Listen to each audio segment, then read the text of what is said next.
अपनी तबीयत का ध्यान रखिए बच्चों, ठीक है ना। आज हम 10th क्लास द्वितीय भाषा यानी सेकंड लैंग्वेज हिंदी का जो अंतिम उपवाचक है, उपवाचक 4, नाम है अनोखा उपाय। Okay, text book page number है 75। आपका टेक्स्ट बुक खोलिए और आपका क्लास वर्क और आपका जो स्टडी मटेरियल है बाजू में ही रख लीजिए बच्चों। उपवाचक है, यह अंतिम उपवाचक है, लास्ट उपवाचक, उपवाचक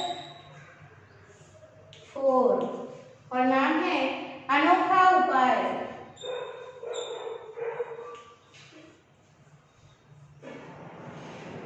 अनोखा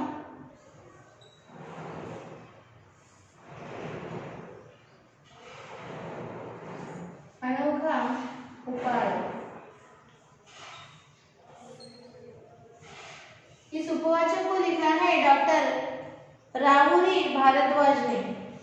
इस उपवाचक के लेखक है डॉक्टर राहुरी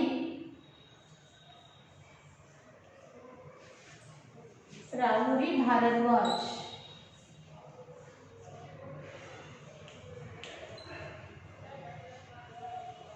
राहुरी भारद्वाज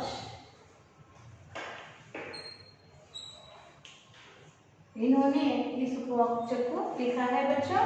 अब इस उपवाचक को पढ़कर इसमें किस कहानी का वर्णन किया है, कौन सा अनोखा उपाय इसमें बताया गया है, उसका हम अध्ययन करेंगे। ध्यान से सुनना बच्चों, पेज नंबर 75। ओके, कई साल पहले की बात है। एक राजा था, उसका नाम राजा कुमार वर्मा था। वह हरितनगर का राजा था। वहाँ की प्रजा उसे बहुत चाहती थी। उसके शासनकाल में राज्य हरा भरा रहता था। लेकिन एक समय ऐसा आया, राज्य में सारी फसलें सूख गई, तालाब और गड्ढे सूख गए। केवल 2 ही जीव नदियाँ बची थी, जो छोटी छोटी नहरें बनकर रह गई। राज्य में पशुओं का चारा मिलना भी मुश्किल हो गया था। कई किसान अपने अपने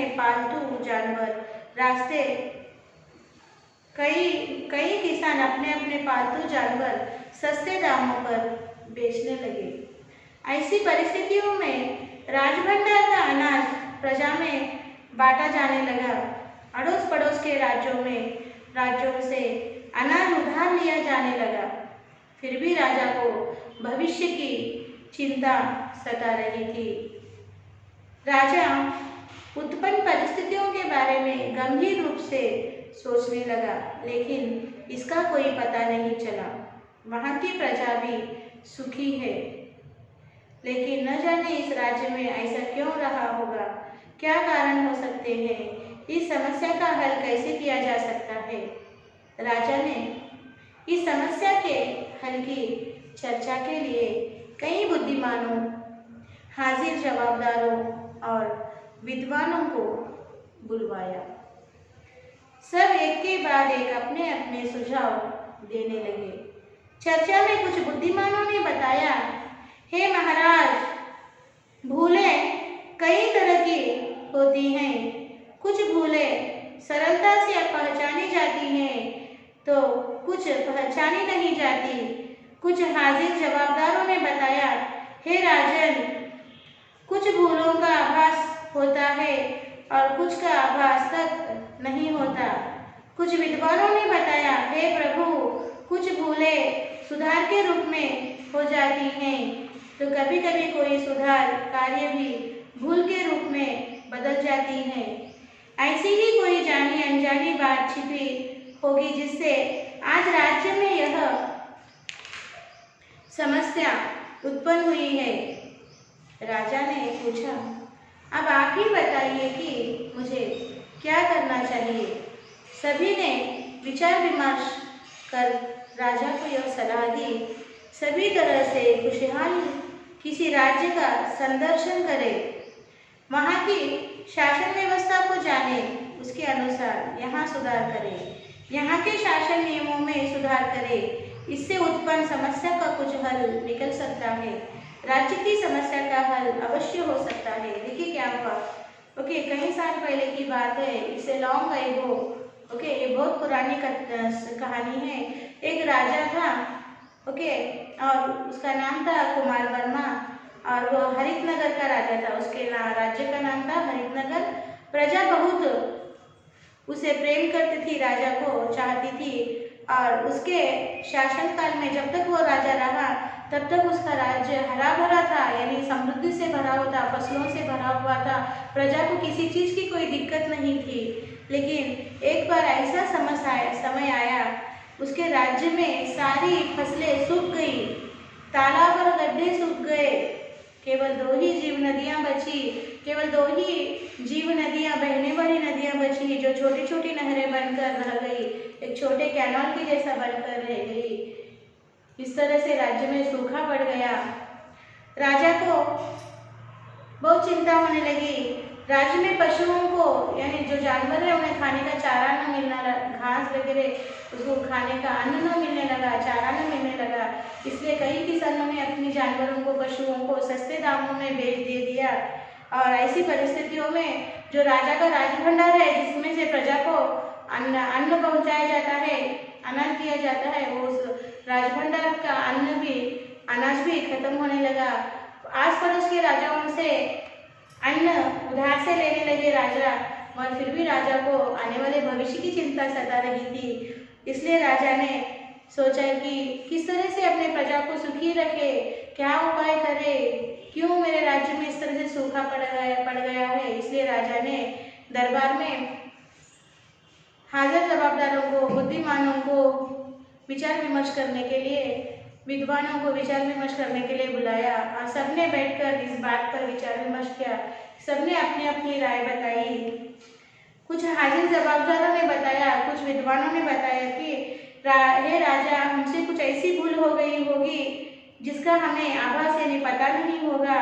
और कुछ विद्वानों ने बताया कि हे राजा, हे प्रभु, हे भगवान, कुछ भूलें सुधार के रूप में हो जाती है, तो कभी कभी कोई सुधार कार्य भी भूल के रूप में बदल जाती है। ऐसे ही कोई अनजानी बात छिपी होगी जिससे आज राज्य में यह सूखे की स्थिति पैदा हो गई है।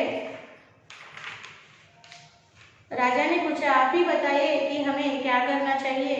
सभी ने विचार विमर्श कर कह दिया कि हमें खुशहाल, जो राज्य खुशहाल है, जहाँ पर किसी भी चीज की कोई समस्या नहीं, ऐसे संपन्न खुशहाल राज्यों का निरीक्षण, ऑब्जर्वेशन करना चाहिए। वे लोग वहाँ पर किस तरह से शासन व्यवस्था रखी है और किस तरह से सुधार ला रहे हैं उनके राज्य में, और किस तरह से विकास किया जा रहा है, उसका हमें निरीक्षण करना चाहिए। और उन योजनाओं को हमारे राज्य में भी हम लगाकर हमारे राज्य को फिर से हरा भरा कर सकते हैं। ओके, यहाँ तक के पाठ का आप एक बार मौन वाचन कीजिए बच्चों, फिर हम अगले भाग का अध्ययन करेंगे। ठीक है ना।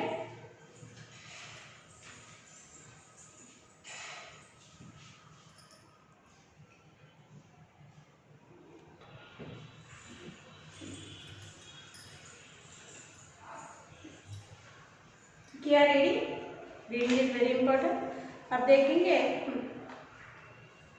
इस उपवाचक के अगले भाग को पढ़कर जानेंगे।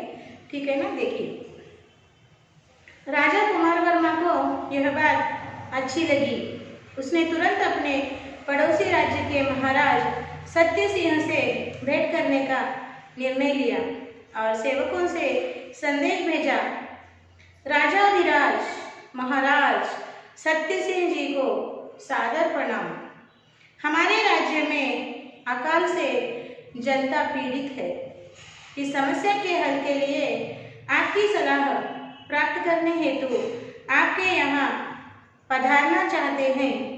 आशा है कि आप हमारा निवेदन स्वीकारें।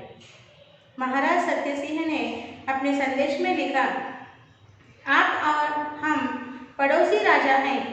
किसी भी समस्या में एक दूसरे का हाथ बांटना हमारा कर्तव्य है। हमारे राज्य में आपका हार्दिक स्वागत है। आप हमारे आदरणीय अतिथि हैं। अतिथि के रूप में आपका सत्कार करने का सौभाग्य हमें मिल रहा है, इसके लिए हम कृतज्ञ हैं। इस प्रत्युत्तर के पढ़ते ही राजा कुमार वर्मा को अपने राज्य की समस्या का हल करने का कुछ हद तक उपाय मिल ही गया था। फिर भी राजा स्वयं पड़ोसी राज्य के राजा से भेंट करना चाहते थे। देखते देखते वह दिन आ ही गया। राजा कुमार वर्मा का पड़ोसी राज्य में भव्य स्वागत हुआ। वहाँ चारों तरफ जलाशय भरे हुए थे, नदियाँ लबालब थी, नहरें बह रही थी, ठंडी हवाएं सनसना रही थी, खेत भरी हरियाली से लहलहा रहे थे, फूलों के चमन खुशबू से महक रहे थे, बाग बगीचे फल फूलों से लदे थे। ये सारी चीजें देखकर राजा कुमार वर्मा को बहुत खुशी हुई। देखिए, राजा कुमार वर्मा को सलाह दी गई कि किसी अच्छे और खुशहाल राज्य का निरीक्षण कीजिए, उस राजा से मिलिए, वो किस तरह से शासन कर रहे हैं उनको देखिए और आप भी उनका सलाह यानी सजेशन लेकर अपने राज्य में को भी फिर से हरा बनाने की कोशिश कीजिए। इसी कारण राजा कुमार वर्मा ने तुरंत अपने पड़ोसी राजा सत्यसिंह को भेंट करने का निर्णय लिया और एक पत्र लिखा और उन्हें बताया कि हमारे राज्य में अकाल पड़ गया है, सूखा पड़ गया है, जनता अकाल के कारण पीड़ित है, हम बहुत चिंतित है और इसी कारण हम आपका सजेशन लेने के लिए, विचार विमर्श करने के लिए आपके राज्य में पधारना चाहते हैं, आपसे भेंट करना चाहते हैं, आपसे बातचीत करना चाहते हैं। तब राजा सत्यसिंह ने देखिए, ये मेरा सौभाग्य है, आप हमारे पड़ोसी राजा है और आपके दुख के समय आपकी मदद करना यह हमारा सौभाग्य है। आप आइए, हम आपसे भेंट करेंगे और हम विचार विमर्श करेंगे। राजा कुमार वर्मा पड़ोसी राज्य चले जाते हैं, उनका भव्य स्वागत होता है। वहाँ पर उन्हें प्रकृति सौंदर्य देखने को मिलता है। नदियाँ लबालब भरी हुई थी पानी से, बहुत से जलाशय थे, तालाब नहरें पानी से भरी हुई थी, फसलें खेत में फसल से लहरा रही थी, फल पेड़ पौधे फलों से लदबद थे, लदे हुए थे, बगीचे में तरह तरह के फूल खिले हुए थे। इस तरह से समृद्धि देखकर राजा कुमार वर्मा को बहुत खुशी हुई। आगे देखिए क्या हुआ। महाराज कुमार वर्मा की भेंट महाराज सत्यसिंह से हुई। कुमार वर्मा ने कहा, मित्र, आपका राज्य किसी स्वर्ग से कम नहीं है। मुझे लगता है कि जिन शासन नियमों को मैं नहीं जानता उनका आप पूरा पालन कर रहे हैं, इसलिए आपकी प्रजा सुखी है। मैं भी अपनी प्रजा को सुखी देखना चाहता हूँ। कृपया आप मुझे सुशासन की सलाह दें। महाराज सत्यसिंह ने पहले तो हितोपदेश के लिए मना कर दिया, किंतु राजा कुमार वर्मा के अनुरोध पर उन्होंने कहा, नहीं महाराज, मुझे मजबूर मत कीजिए, मैं दोषी हूँ। जो दोषी होता है उसे हितोपदेश करने का कोई अधिकार नहीं होता। मैं आपको एक घटना सुनाता हूँ। मैं एक बार अपने अंगरक्षक के साथ इसी तरह उपवन में चर्चा कर रहा था, तभी मुझे राजमाता के पास जरूरी बात करने के लिए जाना पड़ा। मैंने अंगरक्षकों को अपने लौटने तक वहीं खड़े रहने का आदेश दिया था। राजमाता से बात करते करते रात हो गई।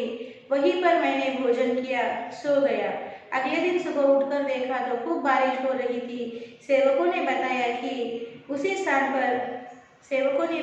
कि देर रात से बारिश हो रही थी। जब मैंने उपवन लौटकर देखा तो अंगरक्षक उसी स्थान पर भीगते हुए खड़े थे। मैं बातचीत में इतना निमग्न हो गया था कि अंगरक्षकों को जाने के लिए भी नहीं कह सका। यह मेरी भूल थी। अतः ऐसी भूल करने वाले राजा को हितोपदेश देने का कोई अधिकार नहीं, मुझे क्षमा कीजिए। देखिए, जब महाराज कुमार वर्मा सत्यसिंह राजा से भेंट करने उसके राज्य में गए और उनके राज्य की समृद्धि को देखकर वे कहते हैं कि आपके राज्य में बहुत ही समृद्धि है और आप शासन बहुत ही अच्छे तरीके से राज्य चलाते हैं। प्रिय, कृपा करके मुझे भी मेरी प्रजा को सुखी करना है, तो मुझे आप सुशासन यानी किस तरह से अच्छे राज्य को शासन चलाया जाए, मुझे प्रशिक्षण दीजिए, ट्रेनिंग दीजिए, बताइए। इस तरह से कुमार वर्मा के कहने पर राजा सत्यसिंह कहते हैं कि माफ कीजिए, मैं दोषी हूँ और एक दोषी व्यक्ति किसी अन्य व्यक्ति को हितोपदेश यानी कोई उपदेश, कोई सलाह नहीं दे सकता।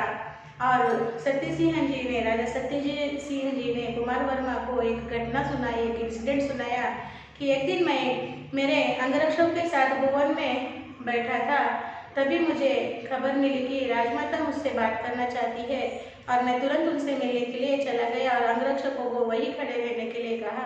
राजमाता से बात करते करते बहुत रात हो गई, मुझे समय का पता ही नहीं चला। फिर राजमाता के आग्रह पर मैंने भोजन कर वहीं पर मैं सो गया। देर रात बहुत बारिश हो रही थी। जब मैं उठा तब सेवकों ने बताया कि पूरी रात बारिश हो रही थी और जब मैं उपवन पहुंचा तो मेरे अंगरक्षक उसी तरह भीगते हुए पूरी रात खड़े थे। मेरे अनुमति बिना वे हिले नहीं, एकमात्र हिले नहीं। मैं राजमाता से बातें करते समय इतना निमग्न हो गया कि मुझे ज्ञान न रहा कि अंगरक्षकों को मैंने वहीं पर खड़ा किया है। यह मेरी भूल है और मैं दोषी हूँ। एक दोषी व्यक्ति आपको किस तरह से हितोपदेश कर सकता है? आगे देखिए। राजा कुमार वर्मा ने महाराज सत्य सिंह की इस घटना को पूरे ध्यान से सुना। उन्हें लगा कि राजमाता ही उन्हें हितोपदेश दे सकती है। उन्होंने राजमाता से भेंट किया। पुत्र, सच कहूँ तो मैं भी दोषी हूँ। एक बार मेरे पुत्र ने अपनी पत्नी के लिए आभूषण बनवाए। मेरे मन में आभूषण के प्रति लालच हुआ। यदि मैं अपने पुत्र या बहू से जेवर मांगती तो वे कभी मना नहीं करते। एक राजमाता का जेवरों के प्रति आकर्षण होना दोष है। किसी दूसरे की वस्तु के प्रति लालच रखना भी गलत है। ऐसी भूल करने वाली मैं हितोपदेश करने के योग्य नहीं समझती। राजा कुमार वर्मा आश्चर्य में पड़ गया। बाद में राजगुरु से भेंट की और उनसे उपदेश के लिए निवेदन किया। देखिए, सत्य सिंह जी ने जो घटना बताई, अपने माता से बातचीत करने में वह अंगरक्षकों को भूल गए, बारिश में भीगते छोड़ दिया ना, वे वैसे ही बारिश में भीगते रह गए, मेरा दोष है। तब उन्होंने ये घटना सुनी तो उन्होंने सोचा कि क्यों ना राजमाता से ही हम भेंट कर ले, वही मुझे उपदेश देंगी। तो वे राजमाता से मिलने चले गए। राजमाता ने कहा, पुत्र, मैं भी दोषी हूँ, क्योंकि एक बार मेरे पुत्र ने मेरे बहू के लिए, अपनी पत्नी के लिए यानी मेरी बहू के लिए जेवर बनाए। ओके, जेवर यानी ऑर्नामेंट्स बनाए और मुझे भी उसका लालच हुआ। मेरे पुत्र या मेरे बहू से मैं मांगती तो वो मुझे दे देते, मगर एक राजमाता को जेवरों का आकर्षण होना ये तो दोष है। तो ये मैं दोषी हूँ। मैं किसी के दूसरों के वस्तु के लिए लालच रखना एक दोष है और ऐसे लालची, ऐसे दोषी व्यक्ति को उपदेश देने का कोई अधिकार नहीं। तब राजा कुमार वर्मा आश्चर्य में पड़ गया और बाद में राजगुरु से भेंट की और उनसे उपदेश के लिए निवेदन किया। यहाँ तक का पाठ एक बार आप मौन वाचन कीजिए, फिर हम आगे के भाग की चर्चा करेंगे।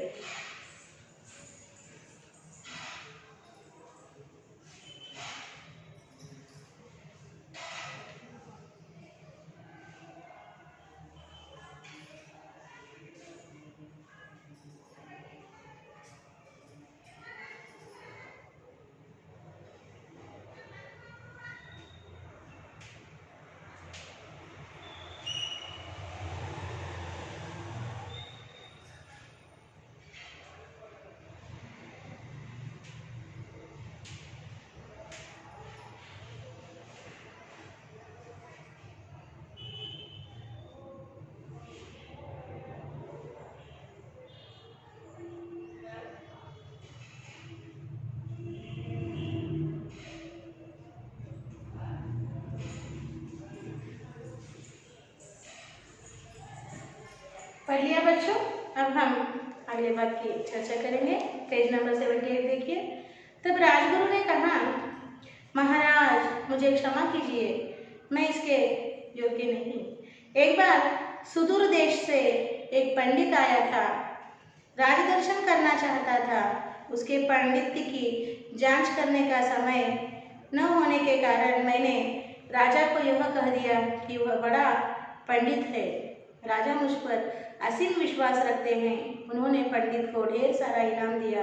आगे चलकर मुझे पता चला कि वह पंडित केवल औसत था। मेरे आलस के कारण मैं राजा को उचित सलाह न दे सका। ऐसी भूल करने वाला मैं हितोपदेश के योग्य नहीं समझता। राजा कुमार वर्मा बड़ी सोच में पड़ गया। इन 3 घटनाओं से उसे यह सीख मिली कि हमें छोटी से छोटी भूल भी नहीं करनी चाहिए। यदि हमसे कोई भूल हो तो उसे तुरंत सुधार लेनी चाहिए।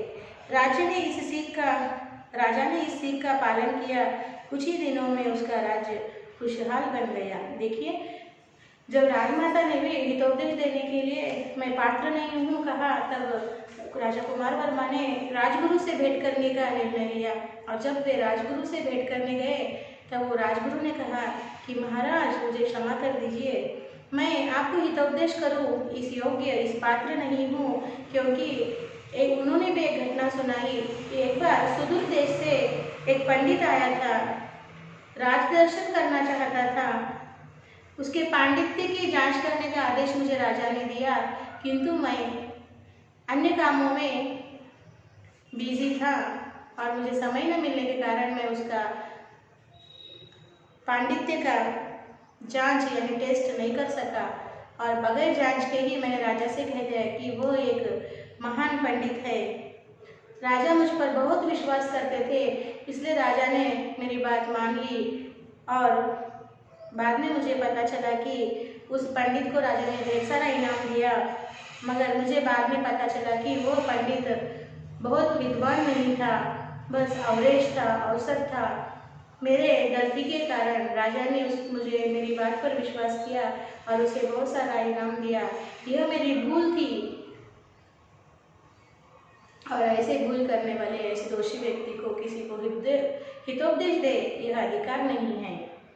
तब राजा सोच में पड़ गया और इन 3 घटनाओं से राजा को यह सीख मिली कि हमें छोटी सी छोटी भूल भी नहीं करनी चाहिए, और अगर हमसे छोटी सी छोटी भूल भी हो गई हो तो हमें उसे तुरंत सुधार लेना चाहिए। और राजा ने इस सीख का पालन किया अपने जीवन में, और कुछ ही दिनों में राजा कुमार वर्मा का राज्य भी सुख समृद्धि से संपन्न खुशहाल हो गया। सो बच्चों, आपको क्या सीख लेना है इस उपवाचक की कहानी से?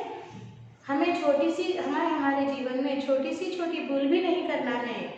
अगर कुछ भूल हो गई हो तो तुरंत हमें उसका सुधार कर लेना चाहिए बच्चों, तभी हम जीवन में खुशहाल समृद्ध बन सकते हैं, है ना बच्चों? तो सिर्फ इन पाठ को, जो भी आपके पाठ्य पुस्तक में जो भी लेसन्स आपको दिए हैं बच्चों, हर लेसन से एक सीख मिलती है आपको। हर लेसन को ध्यान से पढ़िए, उस लेसन में क्या आपसे कहा गया है उसको अपने जीवन में, अपने आचरण में लाइए बच्चों। आपके चरित्र का निर्माण कीजिए, अपने चरित्र में अच्छे गुणों का विकास कीजिए बच्चों, और एक आदर्श नागरिक बनिए। भारत के आने वाले भविष्य, भावी भारत के आदर्श नागरिक बनिए। आप ही है मेरे भारत का उज्जवल भविष्य। आप छात्र हैं बच्चों, और आपसे ही हम अध्यापक उम्मीद रखते हैं कि भारत को और अभिवृद्धि के पद पर आप लेकर जाएंगे। भारत आज जिन समस्याओं से जूझ रहा है उन समस्याओं का निर्मूलन आप लोग करेंगे। उसके लिए आपको समर्थवान, आदर्शवान बनना है बच्चों। तो आपको अगर अपने भावी भारत को बचाना है तो अभी आपको अच्छा मन लगाकर पढ़ना होगा और जीवन के पथ पर आगे बढ़ना होगा बच्चों, ठीक है ना? तो यहाँ पर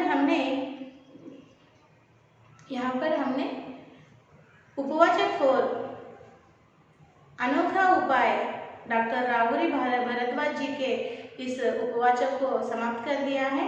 अब हम यहाँ पर डॉक्टर राहुरी भारद्वाज जी का परिचय, जीवन परिचय दिया है, उसको पढ़ेंगे।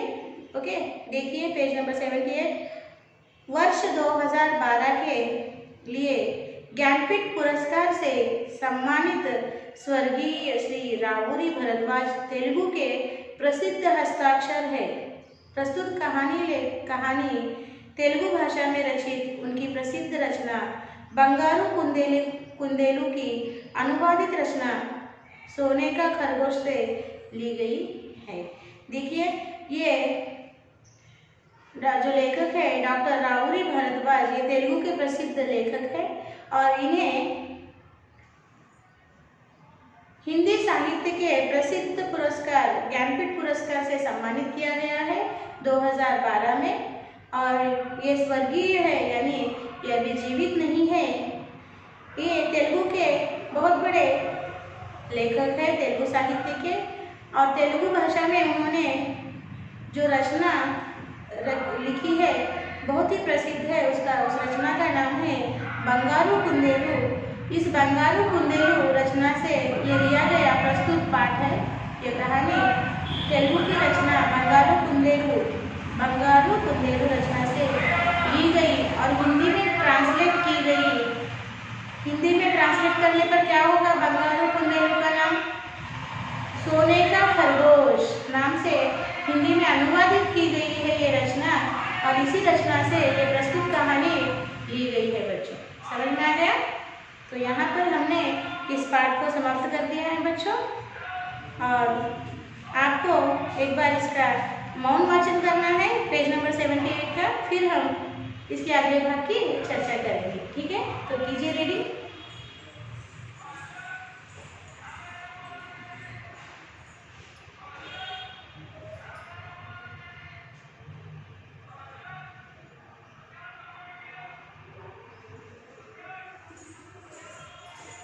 तो बच्चों यहाँ पर कुछ प्रश्न दिए हैं, उन प्रश्नों को पढ़ेंगे, फिर हम अगले भाग की ओर बढ़ेंगे बच्चों।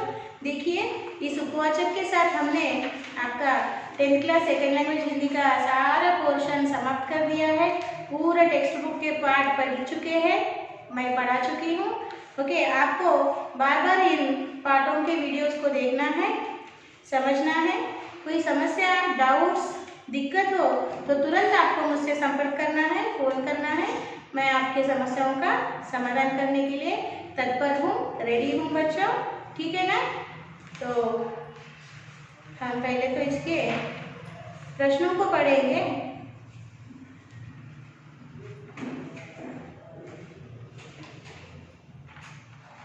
देखिए प्रश्न, राजा कुमारवर्मा के राज्य में अकाल की स्थिति क्यों उत्पन्न हुई होगी? उत्तर इस तरह से लिखिए। अकाल का कारण है वर्षा की कमी। यदि वर्षा बराबर नहीं होती है तो अकाल का स्थिति उत्पन्न हुई होगी। यही अकाल की स्थिति राजा कुमारवर्मा के राज्य में भी हुई होगी। और दूसरा प्रश्न है, अकाल की समस्या के परिष्कार के लिए राजा ने क्या क्या उपाय सोचे होंगे? उत्तर इस तरह से लिखिए। राजा कुमारवर्मा ने अकाल की समस्या के परिष्कार के लिए कई बुद्धिमानों और विद्वानों को बुलवाया होगा। राजभंडार का अनाज प्रजा में बांट दिया होगा। अड़ोस पड़ोस के राज्यों से अनाज उधार लिए होंगे। सभी तरह से खुशहाल किसी राज्य के राजा से वहां के शासन नियमों का पता प्राप्त करने भेंट किए होंगे। इस तरह से इस प्रश्न का उत्तर लिखिए बच्चों। और अगला प्रश्न है, राजा कुमारवर्मा की जगह यदि तुम होते तो अकाल की समस्या से कैसे जूझते? तो उत्तर इस तरह से लिखिए। राजा कुमारवर्मा की जगह यदि मैं होता तो अकाल की समस्या से इस प्रकार जूझता।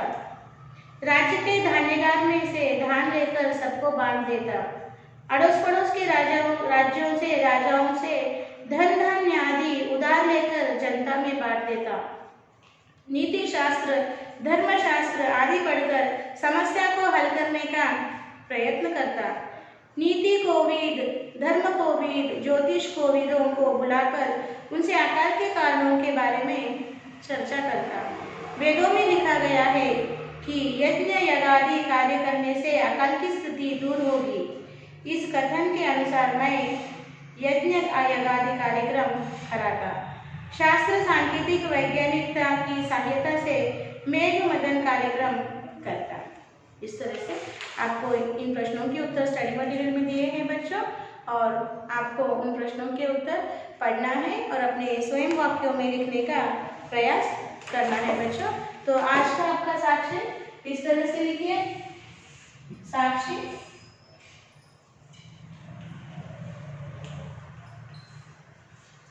Subject Hindi, second language, class 10th class, और homework, learn and write answers from textbook page number 78 in HW one time and PS parents sign लेना मत भूलिए बच्चों। और होमवर्क लिखकर जो स्कूल का मेल आईडी आपको दिया है बच्चों, उस मेल आईडी को समय में भेज दीजिए। सुंदर हस्ताक्षर में लिखिए, कोई पेंडिंग वर्क्स मत रखिए बच्चों। नोट्स को भी, क्लास वर्क को भी मार्क्स होते हैं। आप 10th क्लास के बच्चे हो, हर लेसन के नोट्स सुंदर हस्ताक्षर में लिखकर रखना बच्चों। और यहाँ पर हमने सेकेंड लैंग्वेज हिंदी का सारा टेक्स्ट बुक सिलेबस ख़त्म कर दिया है, समाप्त कर दिया है। आपको हर वीडियो ध्यानपूर्वक देखना और सुनना है, विषय को समझना है और स्वयं शब्दों में लिखने का प्रयास करना है। मैं फिर से दोहरा रही हूँ, कोई समस्या है, कोई दिक्कत है तो आप मुझसे संपर्क कर सकते हैं, फ़ोन कीजिए, मैं आपकी समस्याओं का समाधान करूँगी।